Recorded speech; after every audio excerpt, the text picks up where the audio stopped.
Une première lors de la rencontre officielle de l'UEFA cette saison à Bilbao la semaine dernière. La finale de la Ligue des Champions féminine opposait le Barcelone à l'Olympique Lyonnais. Apparition d'un drapeau palestinien lors du protocole d'avant-match, vous le voyez.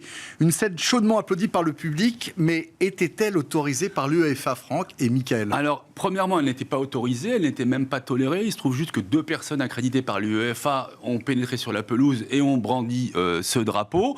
On voit bien qu'ils n'ont pas été virés manu militari. Donc, quelque part, il y a une sorte de tolérance qui est une première dans l'UEFA. Alors, c'est intéressant de voir le drapeau, bien sûr, le génocide qui est dit à tort et à travers. L'Union européenne qui doit pas être complice. Et à droite, on a une partie du fameux tableau Guernica de Picasso, qui, je le rappelle, commémore le bombardement d'une ville qui s'appelle Guernica par l'armée allemande pendant la guerre civile espagnole. Non mais...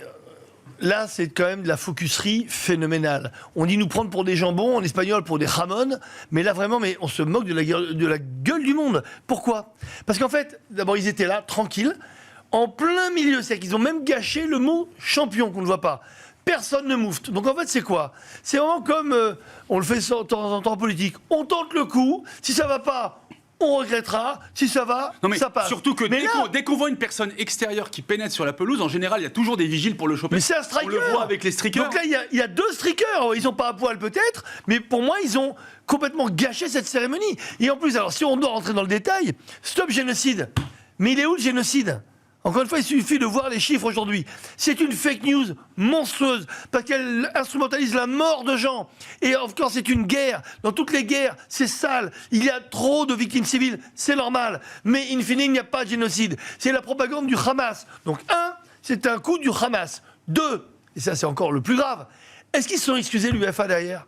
Est-ce qu'ils ont fait un communiqué en disant « Nous regrettons » ? Non, il ne s'est absolument rien passé, personne n'en a reparlé. Donc ils sont complices et coupables. Alors, n'oublions pas une chose, c'est que ça se passe à Bilbao, à San Mamés, à Bilbao. Bon, on sait très bien que l'Espagne est une des nations les plus actives. A une tendance politique très pro-palestinienne. D'ailleurs, elle a reconnu un État palestinien il n'y a pas plus tard. Ah oui, mais il faudrait qu'elle nous dise quel État il y avait qui d'ailleurs. On est un peu raccord et cette permissivité peut éventuellement se comprendre sur ce terrain. Est-ce qu'il y a aussi autre chose ? On l'a appelé, rappelez-vous ici, j'ai fait sur tous les médias français, mais ils sont où les artistes, les sportifs ? On a demandé exactement la même chose pour les otages. Il est où le message pour les otages ? Il parle de Guernica. Est-ce qu'on doit parler des viols ? On parle de cessez-le-feu. Moi, je parle de cessez-le-viol. C'est un scandale à tellement de niveaux. Il nous faudrait 1 heure pour le dire.